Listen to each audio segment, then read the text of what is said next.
বন্ধুরা, শ্রীলঙ্কার বিপক্ষে বাংলাদেশের এই বিশাল জয়ে আপনারা যদি খুশি হয়ে থাকেন তাহলে আজকের ভিডিওতে অবশ্যই একটি লাইক করে দিন। বন্ধুরা, শ্রীলঙ্কাকে বিশ্বকাপের প্রথম ম্যাচে হারিয়ে কেঁদে ফেলল মাহমুদুল্লাহ রিয়াদ। তারপর ভারতীয় দল ও ভারতীয় খেলোয়াড়দের নিয়ে এমন কিছু বলল, শোনার পর আপনারা অবাক হয়ে যাবেন। শ্রীলঙ্কার বিপক্ষে হেরে যাওয়া ম্যাচ বাংলাদেশকে জিতিয়ে মাহমুদুল্লাহ রিয়াদ কি বলল সেই মাথা খারাপ করা বায়ানের সম্পূর্ণ ভিডিও আপনাদের দেখাবো। তবে তার আগে আপনাদের কি মনে হয় মাহমুদুল্লাহ রিয়াদ ও সাকিব আল হাসানের মধ্যে সবথেকে সেরা খেলোয়াড় কে? নিচে কমেন্ট করে আমাদের জানাতে ভুলবেন না। শ্রীলঙ্কার বিপক্ষে 11 ওভার শেষে বাংলাদেশ 73 রানে 3টি উইকেট হারিয়ে ফেলে। এই ম্যাচ জেতার জন্য তখন প্রয়োজন ছিল 54 বলে 52 রান, কিন্তু তখনও এই ম্যাচ জেতাটা এতটাই সহজ ছিল না বাংলাদেশের জন্য। তবে সেখান থেকে দায়িত্বটা কাঁধে তুলে নিলেন তৌহিদ হৃদয়। 12 ওভারে শ্রীলঙ্কার অধিনায়ক হাসারাঙ্গার বলে পরস্পর 3টি ছক্কা হাঁকান তিনি। চতুর্থ বলে আবারও একটি ছক্কা মারতে গিয়ে নিজের উইকেট হারান তিনি। আজকের ম্যাচে ব্যর্থ হয়েছেন লিটন দাস ও সাকিব আল হাসান। তখন মাঠে লড়াই করে যাচ্ছিল মাহমুদুল্লাহ রিয়াদ। তিনি এক প্রান্তে দাঁড়িয়ে থেকে রিশাদ ও তাসকিনের উইকেট হারায় বাংলাদেশ দল। তখন সবাই মনে করছিল মাহমুদুল্লাহ রিয়াদ সুযোগ পাবে, তো শেষ পর্যন্ত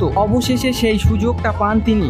দাসুন সানাকার 19 ওভারের প্রথম বলেই ছক্কা হাঁকান তিনি। আর 6 বল হাতে রেখে জয় দিয়ে বিশ্বকাপের মিশন শুরু করে বাংলাদেশ। লম্বা ক্যারিয়ারে অসংখ্যবার বাংলাদেশকে জেতালেও কখনো সেভাবে নিজের নাম হাইলাইট করতে পারেনি মাহমুদুল্লাহ রিয়াদ। দলের বিপদে ব্যাট হাতে জ্বলে উঠেছেন তিনি। তেমনি আজকের ম্যাচে দেখা গেল তার অসাধারণ পারফরমেন্স। রিয়াদের ব্যাটিং এর দাপটেই রুদ্ধশ্বাস ম্যাচে জয় করে বিশ্বকাপের মিশন শুরু করলো বাংলাদেশ দল। তারপর শ্রীলঙ্কাকে হারিয়ে মাহমুদুল্লাহ রিয়াদ তিনি তার বায়ানে বলেছেন, দলের সকল খেলোয়াড়দের প্রচেষ্টার ফলে এমন জয় এসেছে। আমি সবাইকে ধন্যবাদ দিতে চাই। আলহামদুলিল্লাহ, এর আগে কখনো টি-20 বিশ্বকাপে শ্রীলঙ্কাকে হারাতে পারেনি বাংলাদেশ। এবারের আসরে নিজেদের প্রথম ম্যাচে কম রান করে শ্রীলঙ্কাকে আটকে দিয়েছি। আমাদের বাজে ব্যাটিং এর কারণে চাপে পড়েছিল লাল সবুজের বাংলাদেশ। তবে শেষ পর্যন্ত লিটন দাস ও তৌহিদ হৃদয়ের পর মাহমুদুল্লাহ রিয়াদের হার না মানায় ইনিংসে ভর করে জয় তুলে নেয় টাইগাররা। অথচ এই রিয়াদকে নিয়ে কম নাটক হয়নি। গত ওয়ানডে বিশ্বকাপের আগে তার দলে সুযোগ পাওয়া নিয়ে ছিল